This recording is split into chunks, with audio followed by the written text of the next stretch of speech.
இவ நெருங்கி வந்த தோழி வேர்வாயிலே நீ அணைக்கும் சித்தைய கத்துக்கொடி அருவி அருவி பாய்ச்சல்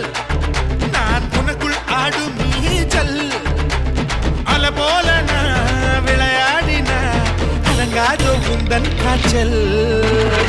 படக்கும் சிட்டுடா பனரசு பட்டுடா தங்கத்தால செஞ்சு வச்ச தஞ்சாவூர் பட்டுடா ஒத்தையாக ஓடவா ஓடி விளையாடவா 10 விரல் காத்திருக்கு பந்தல் ஒண்ணு போடவா அழகான திருடி எனக்குள்ள இருடி கொஞ்சி கொஞ்சி பேசிக்கலாம் கொஞ்ச நேரம்